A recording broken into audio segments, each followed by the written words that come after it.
Hey yo, what up? Here's your boy, Ningas JP.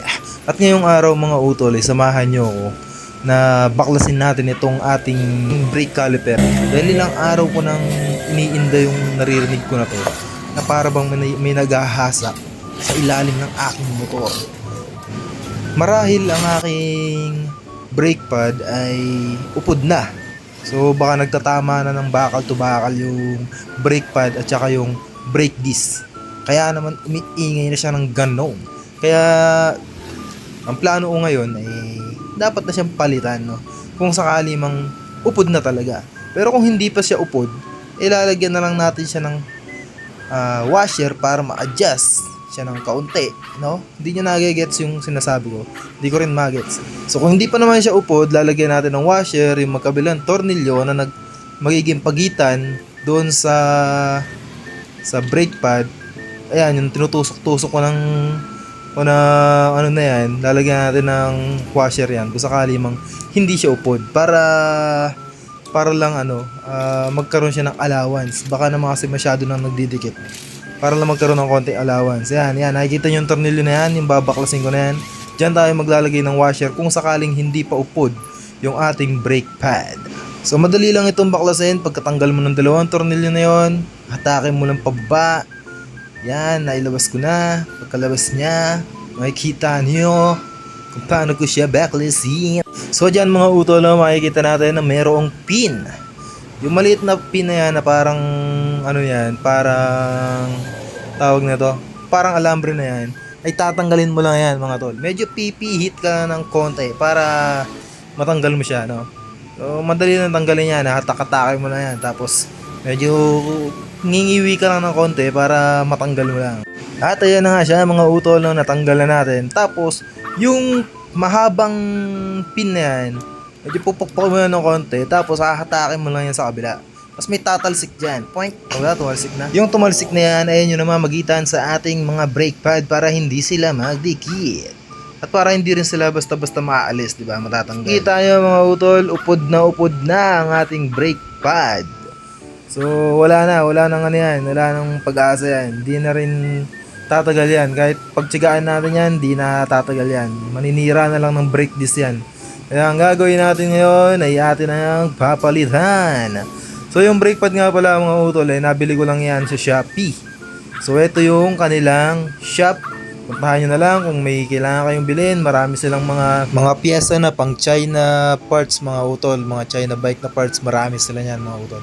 So kitang kita nyo naman mga utol, no?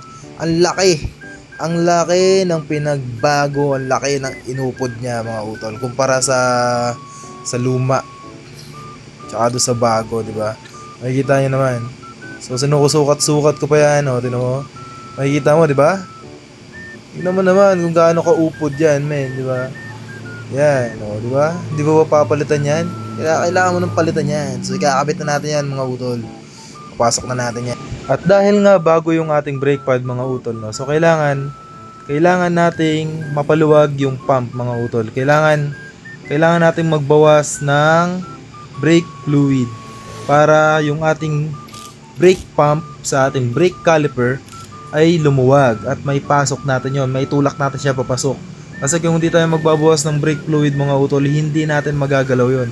Magagalaw natin yung isa sa kanila pero hindi natin may papasok yung dalawa. So huwag kayong manghinayang sa brake fluid mga utol, napakamura lang yan. Kano lang yan, nasa 80 lang yan. So huwag kayong manghinayang dyan, kahit matapon niya man yan, walang problema. Pero wag ninyong hahayaang maubos yung brake fluid na nasa brake cable nyo o na nasa brake reservoir ninyo mga utol, no? So pagka naubusan kayo ng brake fluid mga utol sa brake reservoir nyo, mapapasokan ng hangin yan, mas lalo kayong mahihirapan sa pag-bleed. So huwag nyo nga hayaan yun. Basta may pasok nyo lang yung pump, may pasok nyo lang yun sa brake caliper nyo, okay na yun. Goods na yun mga utol. At dito nga mga utol, no? So higpitan na natin yan dahil napasok na natin yung ating mga brake pad. So okay na yan, nabukan na rin natin. Sakto na yan para doon sa ating brake disc. So, ayun yung pinupukpok ko na yan sa ilalim, yun yung kumakapit doon sa ating brake brake cable, no, para lang hindi siya gumalaw. So pinukpok ko na ng konti para umigpit ng konti, tapos babalik ko na yung ating brake pad. Ay mali, ang ating brake caliper.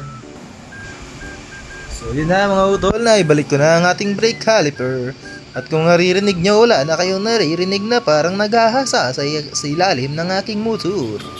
So yun lang mga utol, kung may naririnig kayo na parang naghahasa na dyan sa ilalim ng motor nyo, malamang brake pad na yan ang problema yan. Kaya kung hanggat maaari, bumili na kayo ng bago, palitan nyo na yan. Pero minsan naman, sobrang sobrang tigas lang ng brake pad.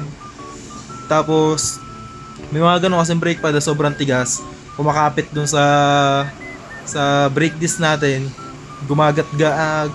kumakadkad kumbaga.